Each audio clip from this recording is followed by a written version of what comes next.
Now, hopefully you were able to find some errors here on the DCF schedule. We certainly did. So it'll be interesting in this video to compare notes, make sure that you picked up all the errors that were hiding there under the hood. Now with this schedule, you can see from the structure that it's broken up into different pieces. So one of the tools that we found particularly helpful here were the tracing tools, like show all precedents and show all dependents, for example. Let's dive in and take a look. Now, one thing that you might have noticed here, right at the top of the DCF schedule, is that the capital expenditure is moving in the wrong direction. In fact, let's head up to the cash flow statement and just take a look right here. Remembering back to earlier in the course when we made a change to the direction of this fund flow when we were working on the cash flow statement. Now, the direction of fund flow is definitely one of the most common errors that we see in financial modeling. And one pro tip that you might want to keep in mind is that if you make a change to this line of numbers right here, you may want to check dependencies at the same time to see if it's impacting other parts of the model. For instance, while we are up here and when we originally made the change, we could have tapped Show All Dependents, which is Control-Alt right square bracket, and then we could have gone down. Now we've already checked the balance sheet. We know that's fine for property, plant, and equipment right here. But if we go down further below, we can see it's also impacting this row. And this is where we need to make the change right now. And we can see that the formulas are flowing into these cells right here. So we can highlight them and then use that Macabacus shortcut to flip sign, which is Control-Shift-N. The selection contains formulas. Do we want to flip the sign of the formulas to? Let's hit enter for yes, and that's done. So again, the tracing tools might have been helpful for you in this particular schedule, because if we highlight across here the cash from working capital and hit show all precedents, which is Control-Alt left square bracket, tapping page up reveals that in fact we were missing the cash from accounts receivable right here. So let's pop down, page down, and make this change. So as you know, we can easily make this change with pro precedents. So if we go down into this cell and hit Control-Shift left square bracket, it opens up pro precedents. Tap the down arrow and we can see the range here. We want to now tap F2 to get into point mode, and now we can reselect the correct range just like this, hit enter, and then escape out once the change has been made. Now we can simply do a copy, Control-C. We're going to highlight across just to here and then Alt-ES, which is a paste special, down to formulas and hit enter. Perfect. And then another interesting place where the tracing tools would have been very helpful on this schedule is actually down here. If we highlight these cells and the formulas for enterprise value and just hit show all precedents, which is Control-Alt left square bracket, we can see almost immediately that these formulas are linking to a blank cell. So we're going to need to fix this also. So we can quickly clear the arrows with Control-Alt backslash and head down here to investigate. Let's tap F2. We can see right away that this blue cell reference here has not been locked down. And this is the reason why in the cell below, when it was copied down, it moved over to a blank cell. We definitely need to fix this. Let's go ahead and do that. So this is a really quick fix. Let's pop into the cell above, tap F2, head over to the blue cell reference and hit F4 once to completely lock it. Now we're going to do a copy, Control-C, highlight downwards, Alt-ES for a paste special, down to formulas and hit enter. All done. Now you may have also noticed one last problem on this DCF schedule, and it was down here with the net debt.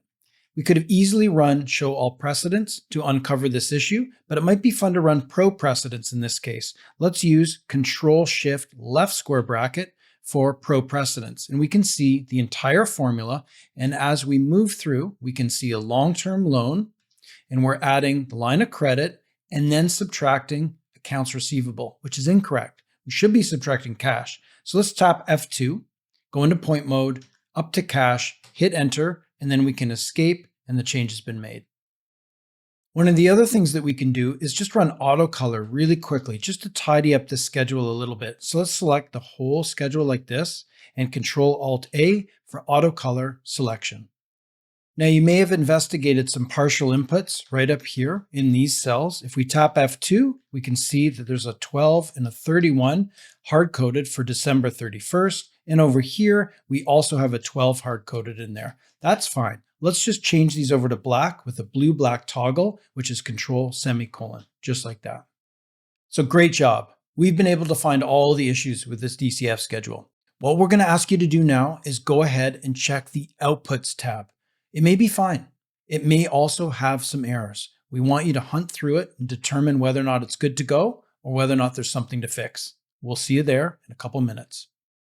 So I hope you're able to spend some time on this output page, checking the formulas and linkages. You may have come to the conclusion that it's fine and good to go, but in fact, there is one error still remaining on this particular page.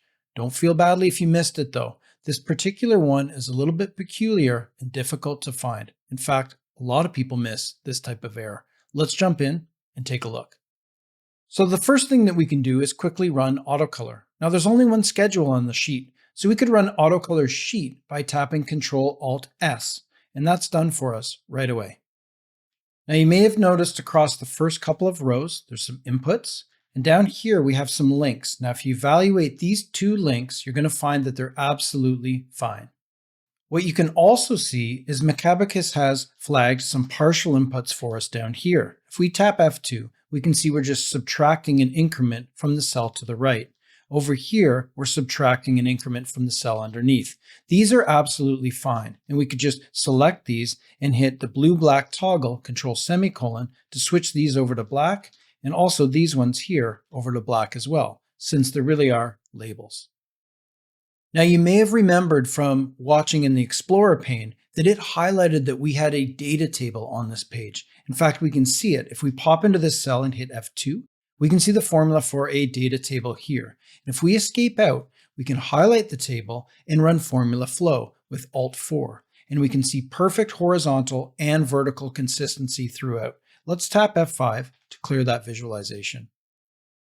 So now we might be inclined next to go down to this table and tap F2, evaluate this formula, and then run formula flow across this table. But actually there's a tool from Macabacus called Uniformulas, which is effectively like an F2 and a formula flow all put together into one tool. So let's just pop up to the Macabacus section of the ribbon. Right here under Visualize, you can see this tool, Uniformulas here, and the shortcut, which is Control Q. Let's escape out there and run this tool on the section that we're looking at right now. So what we can do is just be in this cell in the top left corner of the table and tap Control Q for Uniformulas. As we mentioned, we can see the formula just like we do with F2, but it's also gone ahead and highlighted the entire table. This is indicating to us that there's perfect consistency horizontally and vertically throughout this selection. We can just hit Escape now to turn off the tool. This works really well on the axes also. Let's go up one cell and tap Control Q. Notice that it's again showing us the formula, but also highlighting both the horizontal and vertical axes, indicating that there's perfect consistency across these formulas. Let's escape out. So let's continue on over to the next table here, equity value per share. Top left corner, Control Q for Uniformulas. We see the formula is correct and we have consistency throughout the table. Let's escape out, up one cell, Control Q again, and we can again see perfect consistency for both the axes. So again, what we can do just to practice this new tool and shortcut is down to the fourth table, Control Q, and we can see perfect consistency throughout the X and the Y axis, and then down one cell, Control Q, we see the formula and perfect consistency throughout this table. So I hope you enjoyed that quick demonstration of Uniformulas. Remember, it's effectively like hitting F2 and formula flow at the same time, which can save a lot of time auditing a model. And it has a nice dedicated shortcut of Control Q. So we've evaluated most of this outputs page now, but not the data table. Let's check out that data table in the next video. We'll see you there. So I hope you're able to spend some time on the cover page, investigating and looking through it to see if there were any issues. In fact, there were two issues, but don't feel badly if you didn't find both of them. One of them was a little bit tricky to find, and if you hadn't seen this particular type of error before, then it would have been really, really easy to miss. Let's dive in and take a look. So the first thing that we can do is just zoom in using Control, Alt, and plus a few times so we can really focus in on the model check. So the first thing that we can do is head down and across over to the model check. And we're going to use precedence to move in here. So Control Shift left square bracket, and then we can tap the down key in order to see the range. And we can already see that the range is not picking up the last 2 years in the forecast. So we can tap F2 to get to point mode and then highlight across like this to get the correct range, and then hit enter and then escape to back out.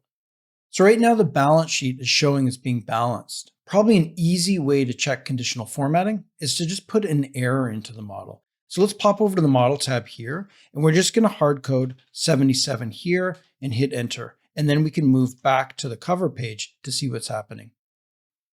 So this is strange. We can see that the balance sheet is not balanced, but we haven't seen the format change to show us that the alert has been tripped. So let's go up into this cell and tap Alt H L for conditional formatting. Now we want to go right here at the bottom to where it says Manage Rules and click into that. We can clearly see the rule here. N16 equals no. The formatting should change to this orange color with white font, but it's not changing. We're going to have to investigate a little further. So let's actually tap F2 to go into the formula. What this is saying is if the sum of this range right here is equal to 0, then we're asking Excel to put a 1 into the cell. Otherwise, it should revert to a 0. Let's escape out. So what we have here is a situation where there are only ever going to be 1s and 0s in the cell. And right now there is a 0 in that cell that's been formatted to show up as no. Whenever there's a 1 in the cell, it's formatted to show up as yes. In fact, if you want to see how this is done, we can pop into the cell, hit Control 1, and then you can see the custom format. Effectively, positive numbers are being formatted as yes, and zeros are being formatted as no. Macabacus actually has a dedicated cycle for this. Let's look up in the Macabacus section of the ribbon. Over here to format and under number, we can see right here, we have a binary cycle, which is Control Shift Y for yes. And we can cycle through all of these 4 formats really, really easily. Let's escape out here and give this a shot. So what we could do is pop into this cell and hit Control Shift Y a few times to cycle through all of the available options here. And the no looks best to us. Now we can use the horizontal alignment cycle, Control Shift H, to position this so it looks really nice in the middle. Now, binary switches are something that we cover in our financial modeling courses. They can be really powerful tools for very easily turning different sections of a financial model on and off, and also consolidating a number of different model alerts. For now, we need to get this conditional formatting working. So let's investigate that and get it fixed. So we know now that there's actually a 0 in this cell. So let's pop into that cell and hit Alt H L for conditional formatting. Up here and click Manage Rules. Then what we can do is tab over here to edit rule, tab down into this box, tap F2, and instead of no here, we want to put in a 0. What we can do now is hit the OK button, and finally over here, OK, and we're all done. Now we can see that the conditional formatting is working perfectly. Let's go back over to the model page quickly and just hit Control Shift R to do a fast fill right and remove that error. Back to the cover page and things are back to normal. So I hope you enjoyed that little discussion on binary switches, and also it gave you a chance to see some of the custom number formats that can be used on binary switches. They're very, very useful and powerful inside of financial models. For now, let's jump ahead in the next video and start to wrap things up. We'll see you there.